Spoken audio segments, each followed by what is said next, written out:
all, and welcome back to another episode of TV and Us, a conversation show about the TV series we just can't stop talking about. My name is Jennifer Hahn. And I'm Sarah Callan. And each season, we focus on a different show, reviewing it episode by episode, and we invite you to watch along with us. Right now, we are reviewing True Detective with Patrick and Nate, and today we are on episode 6, titled Haunted Houses. If you haven't watched it yet, this is your spoiler alert. Please check it out before continuing to listen. Okay, Sarah, kick us off with an IMDb summary for episode 6. Cole's activities in 2002, when his partnership with Hart disintegrated and he quit the force, are recalled by Maggie. All right. So let's start off with sharing our episode titles of choice. Sarah, go ahead and share yours first. Mine is Without Me, There Is No You. Nate? Mine is It Was a Down Payment. And Pat?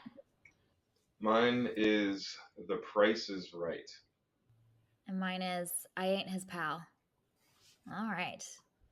Let's dive into talking about episode 6. What were y'all's thoughts? This was a juicy episode. A lot happens. I think we have to start with Sarah, not because of the usual reasons, but not the usual reasons, but because one of your favorite characters has a lot happening in this episode.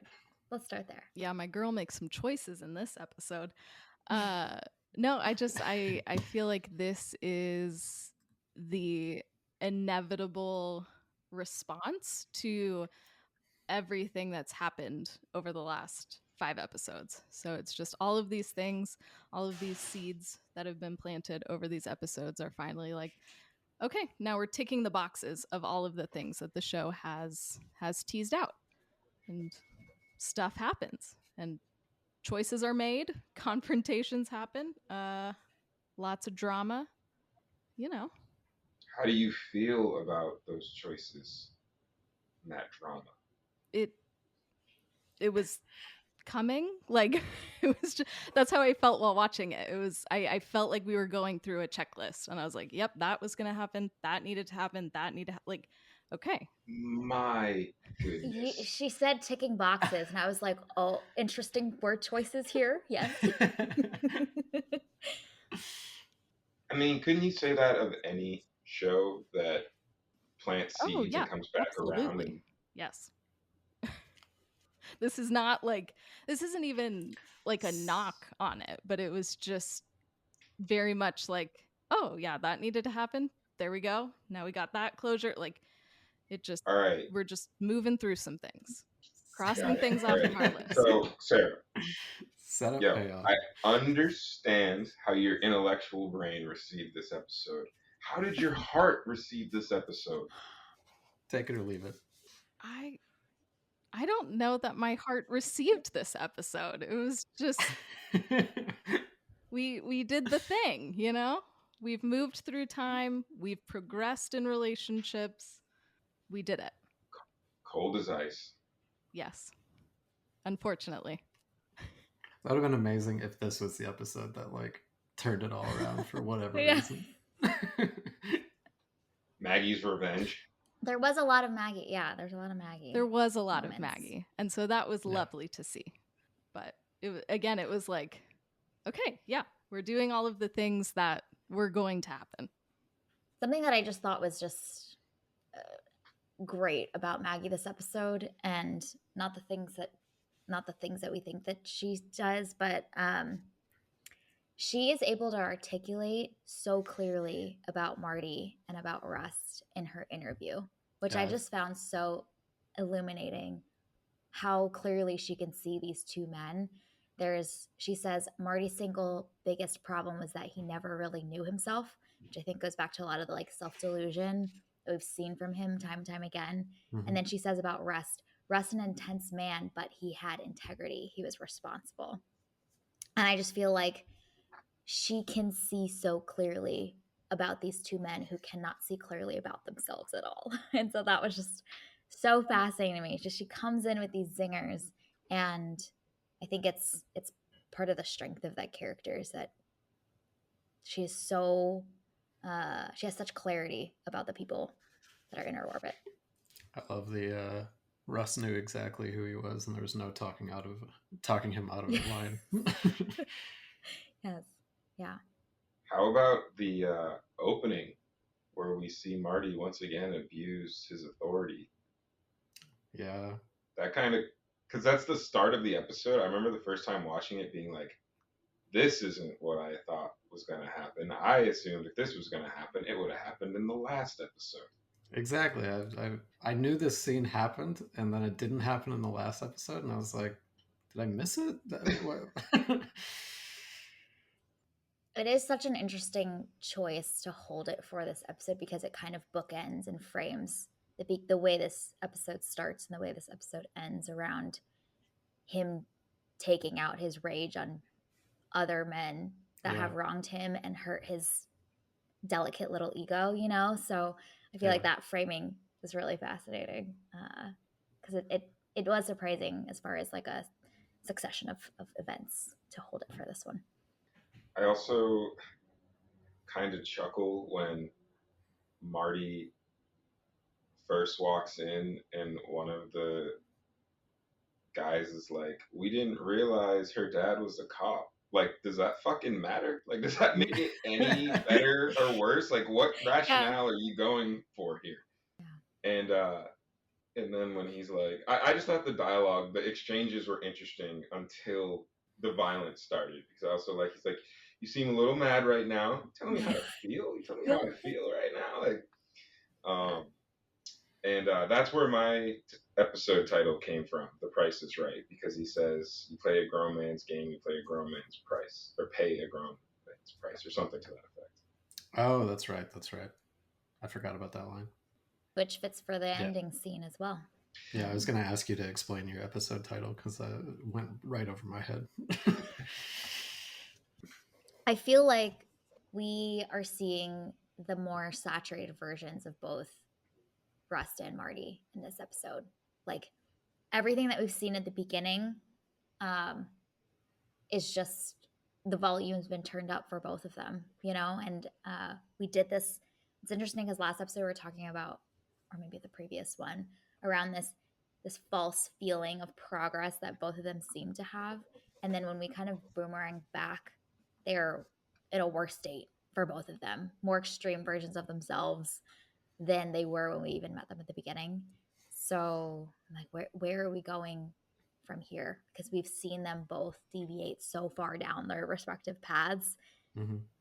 Is the show's thesis going to be that there's a then boomerang back for them, or is the show going straight like everything freaking sucks and human nature sucks, and like I think the way that those trajectories will either come back in this loop or maybe continue down this path will be like really interesting to see.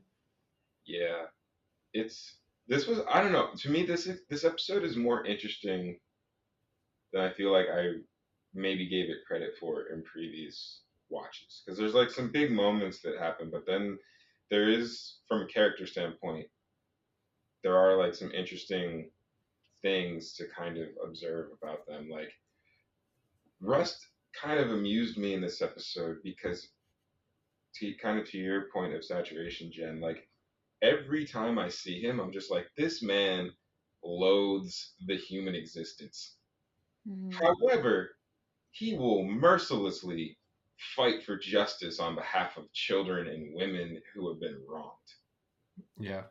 But why, given, what anchors his view on his existential experience? I think it's just like his whole like self-worth or like tethering to reality is just like tied up in his profession and his ability to like do his job well. Like I think that's like his entire thing, and he immediately falls apart when he gets suspended, like he's drunk at home with a flashlight just like shining antler shadows on his wall, just like completely just like day one his falls apart.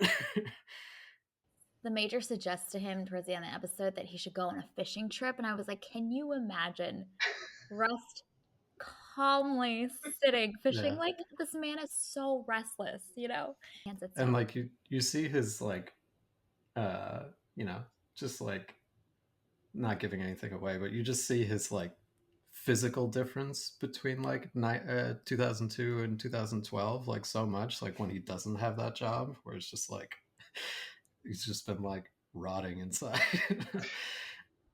um so I think that that's like a lot of it there. I was thinking about how his like sense of existentialism, I think, actually fuels him to be willing to go to places and challenge the system in ways that like Marty just will never be able to. There's like an audacity and a boldness that he has inherently because nothing matters to him. You know what I mean? Yeah. So he can keep poking the system and completely disobeying orders because like homeboy just doesn't care. Like he will keep going, and it's kind of his worst trait, but it also fuels this tenacity that will go up against like a system that's looking to like shut him up, which is kind of just like an interesting double-edged sword for him. I feel like those scenes kind of bring the show back to the first episode a little bit, in that we talked about like Marty really knows how to play the game and Rust is just such an outsider. And like to your point, Jen, he's like, the system sucks and it's not working, so I'm gonna try and go around it. Meanwhile, Marty's in the first scene in the Major's room. He's sitting with his arm out on the couch, just chilling. First, I'm hearing about it. Like, whole thing, just Yeah. not being like, Rust, like, let's talk about this. Let's figure it out. Like, what all's going on? He's just sitting there smiling like a good old boy. Mm-hmm.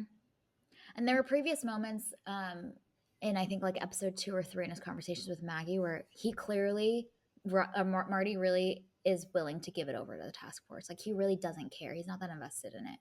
Because he keeps telling Maggie like, we're going to give it over to the task force soon. I'm going to have more time to be around. So like he's not invested, at all. The middle finger exchange is always a favorite moment. That was a popular like GIF on the internet for a long time. Specifically, Russ standing at the door. This episode has a great mic drop moment at the end, harkening back to the first episodes around one, Marty loading his pistol or checking to make sure his pistol's loaded, but then 2, Russ saying, actually, why don't you buy me a beer? And there's like so much suggestion of this dynamic between them that I have so many questions about, because I think Russ initially proposes the idea of him buying Marty a beer, but then he kind of flips it. And you're like, there's so much went down, and Marty is kind of like not surprised by it at all. So I just have so many questions, and that was such a fun little like, I thought I knew this, then he says something, and I thought now I don't know, and now Marty's checking his pistol. Like so much loaded behind there.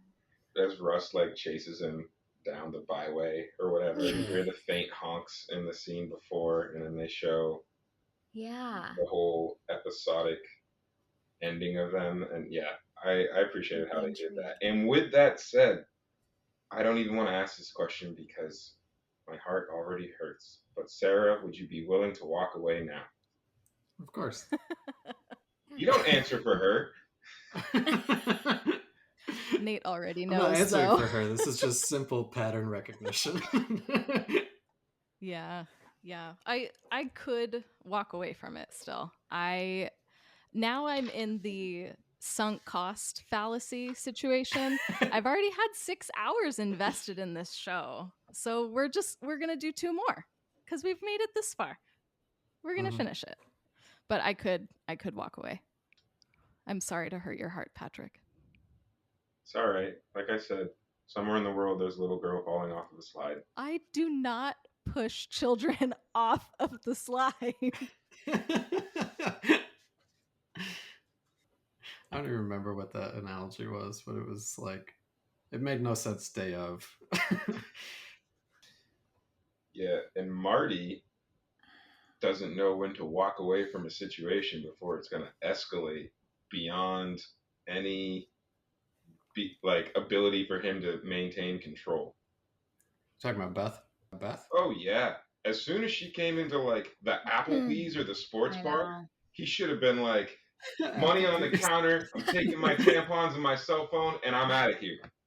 Yeah. The minute she's on screen, I'm like, oh no. So predictable. I know. Did you recognize who she was when you first saw her? Yes, because in the recap, do you all skip the recaps? I watch all the Oh, right. recaps. They show a short scene. So the little game I play with myself is, oh, interesting you're bringing this little clip back. I wonder how that's going to impact. Did y'all recognize her? Not the first time, but I think I was watching it more in a binge like way, so I was skipping recaps. So when I first saw her, no, but I did see part of the recap before I skipped it watching this episode, and I remember saying like, "Damn it, don't do that." Right? Yeah. This is like why people shouldn't watch trailers before movies too. I couldn't. I can't remember if I recognized her or if the recap like gave that away for me when I first saw it. Yeah, no, I recognized her and I went, wait a second. She was from an earlier episode, but I second guessed myself and I was like, well, maybe she's just some other chick. I'm going to have to like look that up on IMDb later. And nope, I was right. Nice. So that was a satisfying little win. It's like, okay, I'm paying attention. I'm not just looking for owls. I am paying attention to this show. Speaking of your ticked boxes, I love that even though we already know because we've seen it, you can always tell at home in the household when Marty's up to no good because the way he talks and like his body language also just totally changes. Like he's in the shower, hun, we should have a date night, yeah? Like we're over, and it's just like, oh, dude, you are digging and digging. You don't know you're digging. You think you're clever. You know, calling back to other comments made, but man, you. I've never been more repulsed seeing him eat his spaghetti dinner. I think they really turn up the mic on his chewing. Oh, you got some Give good us that. ASMR action out of that? Oh, I feel like I was thinking about when you asked us on one of the previous episodes, Pat, around like, what did you think about Rust being at Marty's home when he wasn't there? Yeah, they seem Maggie and Rust seem to have some weird, little connection. But now I'm like, oh no, that seed has fully grown into a crop, and they're harvesting that for sure. I just feel like everything that we know about Rust being so adamant and his integrity and this desire for justice, just you see him like all of that settle in after that moment and the immediate guilt that sets in. And I'm just like, oh, for this character. I remember, and even now, feeling when the girl in the hospital says, you know, for a moment she's just like not there, and then she says, "The man with the scars was the worst." Like that still like makes my skin crawl. So my question would be, did you receive that as like a, well, yeah, of course it was, because there's a guy who's had scars on his face the whole time, and it would make sense for him to be the worst. I feel nothing for you. Well, I'm not that awful of a human being. I may be a little monster, but I'm not that big of a monster. Like, obviously, I feel bad for this girl who was tortured and is in this catatonic state. Like, yeah, that's awful. And then she has to relive this trauma. All of us, like, that's horrible. It's terrible. So, yeah. Nate, what was the thing that you were going to ask earlier? That Pat just talked over. Yeah. I was just curious if y'all saw the inciting incident of like their falling out being that like Rust and Maggie slept together. If you saw that coming. Yeah, I think I have it written in my notes in episode 1, like that those two are going to sleep together, and that was going to be my guess as to, at least I didn't know if that was going to be the whole reason why their partnership fell apart, but I thought that it would at least be a contributing factor to it. So I was kind of waiting for that to happen. I always felt like they had this like weird connection, chemistry in all those dinner scenes, and especially that mowing the lawn scene. the way it's shot just feels like there's tension there, but I was like, Rust wouldn't, which is why I think it's like noteworthy that he's in such a bad state and he's clearly so drunk when she comes. And I think that makes us, that feels fitting for this character that we've already followed and like fallen in love with, that for someone who upholds his ideals so much that it's when he's like in such a vulnerable and such a tough spot that's when he caves. But I was hoping for him that he would resist, for the character. And Marty's response to the news at the table was about as expected. Yeah. You know, he justifies his right to be angry and name call, and it's a tense moment. It was it was interesting that Maggie was like anticipating him lunging at her and was like ready. Like that was a very fluid, like both of them moving in unison, and it was like, so you've been living with this man that you knew could have the potential to snap this far. Like that's not great. Yeah. And it's such an echo to the previous incident that happened with the guy that the other girl brings home. You know, it's like mirroring. There's a lot of mirroring. Well, and you also see Maggie almost bait Marty into it, the way that she reveals the information. So it's again that like you said earlier, like she knows him so well. She knows how to trigger this type of response out of him, and she does it so intentionally. And I thought that was interesting. Yeah, Homegirl is not the perfect little victim, the character that we typically see. Like, she is fighting back in the ways that she knows how, with the things that she can do, and that's her way of like empowering in this like awful situation with this awful dude that she's been stuck with for so long. I like that they gave her depth, you know, like she's not just there to be a prop. And Marty's so dumb. I mean, generally, but he probably does no laundry ever, and then he puts an entire like single day's uniform in the washing machine. Like, come on, man. Aren't you a detective? Like, right? Yeah, right. It's a lot of trace evidence you're leaving behind. Oh yeah, delete the text. Come on. I was curious. I'd be curious to know how he was going to try and explain his way out of the pictures sent to his phone. He started to say something and Maggie cut him off, but like, I can't help it if some crazy, like, where were you really going to go with that?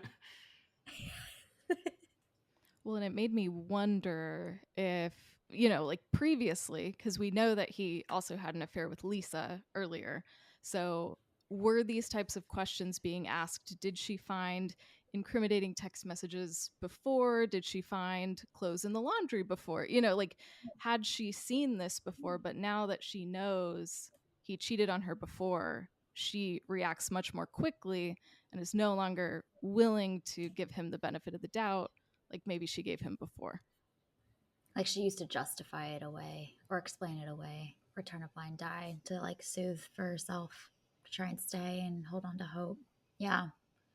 I think another very on brand moment that also I was like, wow, I forgot about this, is when Russ is talking to the mom in the interrogation room and the way he ends that conversation. And it's just like, if you can kill yourself, you probably should. And then starts to walk away. And she's just like, wait, what?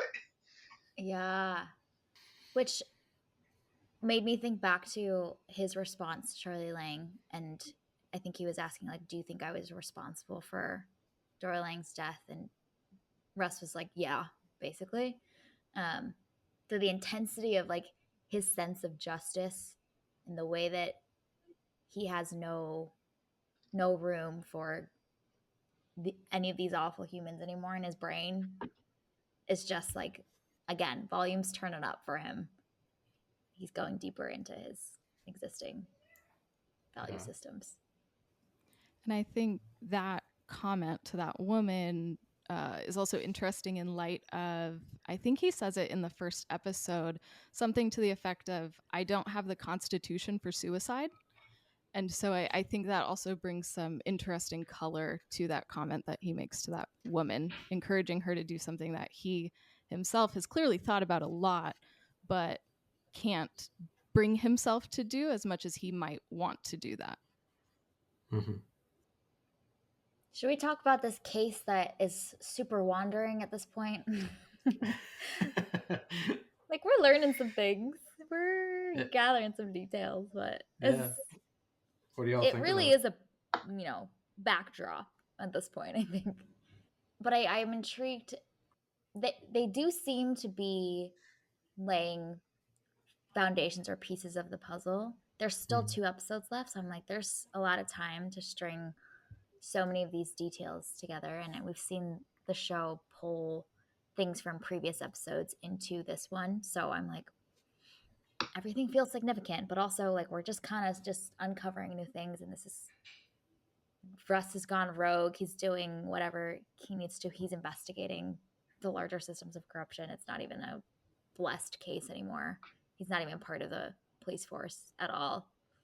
Yeah, we'll see if we get some detecting. I don't think so. Maybe we can solve a case, guys.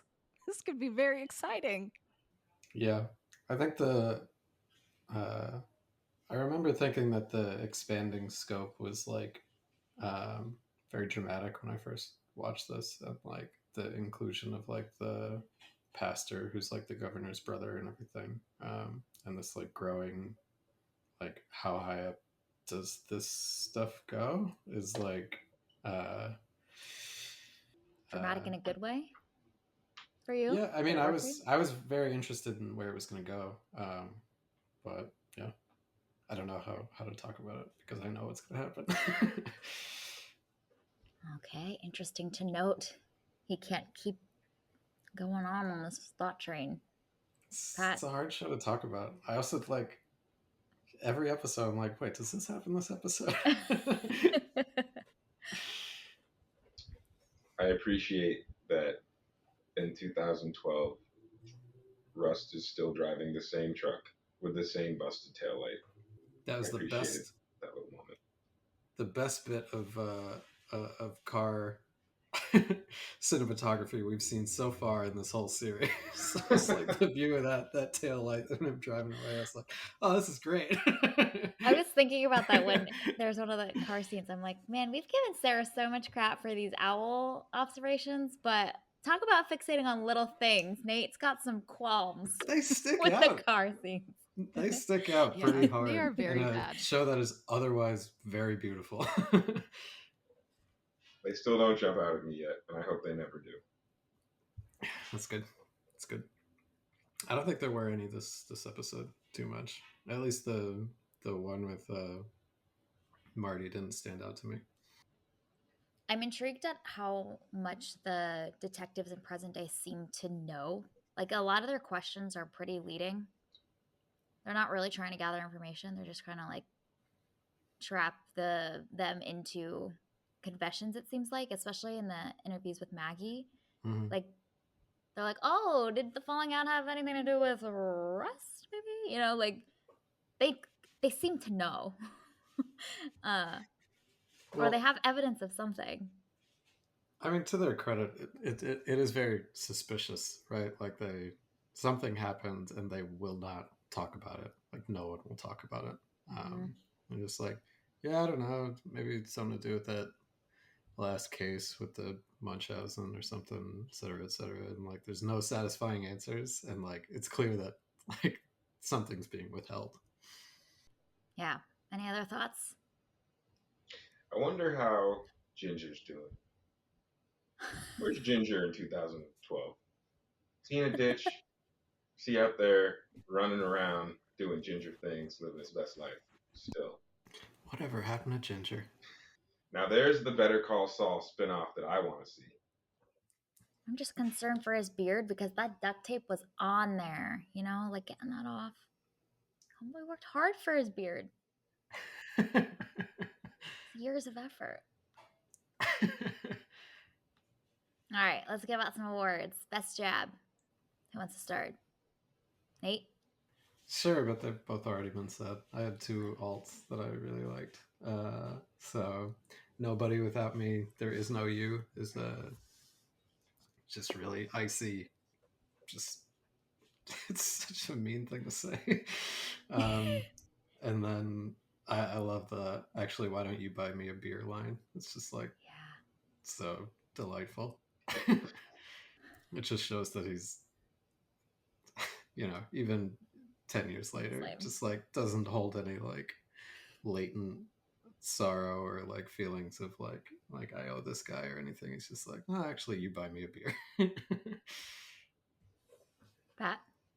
Mine was, you want me to tie your shoes for you too? Like, you have to recognize you have insulted this man already by the way you threw this pad of paper at him. And then you're just gonna keep building on that? Like, Yeah, he's kind of an arrogant prick in this episode, like a lot of the time. But he's right. So, therefore, in a So it's weird. excusable. Sarah, what was your choice? Mine is something that Maggie says to the two detectives. I used to exhaust myself navigating crude men who thought they were clever. We must have the same brain. That was my choice too. Yes. Brought me That's so a much good line. joy. Yeah. And it works on You're like, so that's many a- levels, which is Yeah. why it's just great. Just every word. Navigating crude men, They're like, that's a cop's wife right there. And she's like, not anymore. Just completely unamused. All right. Best character clue. We'll go in reverse order. Sarah, what was your choice? Mine is Maggie wearing bright colors every time she's not around Marty. Yeah, so in this episode, when she comes in for the interview, she's wearing that bright green blouse. Then in the scenes where she's with Marty, she's wearing like a light denim dress, and then when she tells him that she slept with Russ, she's wearing like white. But when she goes to the bar, she's wearing bright red. Her encounter with Rust, she's wearing like a pink floral dress. So it's just interesting the use of color when she's not with Marty that we really haven't seen throughout the show. All right, Nate. I kind of tipped my hand earlier, but just the bit about how much of Russ like self-worth is like so tied to his career and his just ability to like excel at that, and how he kind of just like collapses without it. I thought was very sort of like front and center in this episode. Flashlight and antler shadows. Mm-hmm. Tells you everything. Everything you need to know. Pat, what was your choice? I mean, we talked about it. It was just generally Marty's activities that led to the end of his marriage. Like, we knew it was coming, we didn't know how. And yeah, we saw it all very clearly. As soon as she calls him like a good man and a hero and everything, it's just like this. He's done for. Yeah. Right. And our that whole thing ended with, you want some bourbon? Just like, oh dear, this man is about to get. She knows which button to push. She knows how to reel him in. Yeah, and it's like such an harken back to a question that he asks Russ, or like in an earlier episode, like, do you ever think about being a bad man? And it's just like affirming every fear and insecurity and sense of self-worth that he has about himself. Exactly. My character clue choice was Russ's reaction to the woman in the interrogation room, just like indicative of how far he is in his sense of justice and his system and how he views the world. Just so blatant. It's like so nonchalant about it too. He's like right up in her face. And Yeah. the way he approaches it is so like, the person feels like they're receiving compassion until they just get this dagger that is just extra sharp given the way the conversation led to those moments. Because he's already got, it's like right after she's signing and he's got everything that he needs. Flips on her. Yeah. All right, looking ahead. This is always the hard one to talk about for you two. Sarah, anything that you're hoping for? I'm interested to see if the okay, so the pattern that I think these episodes are following is like these like two episodes go together. So it's like these pairs of episodes. So the first one I'm kind of labeling like exposition. Second one is primarily 1995. The third pair is 2002. And so I'm interested if this fourth pair is going to be 2012. And we're going to be, because now they've left the interrogation room. So is this going to be primarily 2012? Or are we going to be doing new things, exploring new things? Like, is that where we're going? Just, okay, let's keep moving forward in time and maybe solve a case. But I'm not putting too much hope on that. They're out of the interrogation room. Anything can happen now. Very true. They have left the room. They're going to get beers. Marty might just shoot Russ in the head immediately. Cuts to black, and then there's just 2 hours of just 2 hours dead of air. black. Yeah. Or 2 hours of static. Soothing as you come down from this experience. Anything can happen now. True. And Sarah, let's not be hasty. Even though we saw nothing but the end interrogation and confession, we solved the SIDS case. You know what? You're right, Patrick. We did solve the SIDS case. You are correct. Maybe we'll solve another case. Yeah. All right. We're going for 2. Can we go 2 for 2 is the question. She's going for quantity, not quality now. She's like, keep churning out. I am intrigued to see this dynamic between these two present day men now, because so far they haven't interacted at all with each other. So I just feel like there's so many things to observe about their dynamic and potentially clues about what went down between, I don't remember the years, but where we were in this episode in the past and then the present 2012. Yeah. I feel like there was quite a bit of time spent in Russ' conversation with Billy Tuttle, and he's made it very clear that he's on to him, and it was not subtle about that at all. So I just feel like there's a lot more to that storyline, and a fear for Russ. He's being reckless. They're coming for him. Like, they know. They know that he knows. So, Nate, Pat, any thoughts? It's always hard. You're like dancing on eggshells as far as like what you can and can't say. Well, Nate already said it. Marty's gonna shoot Rust in the head, and we're just gonna sit with the dark screen. So like, some meditative reflection for. Okay.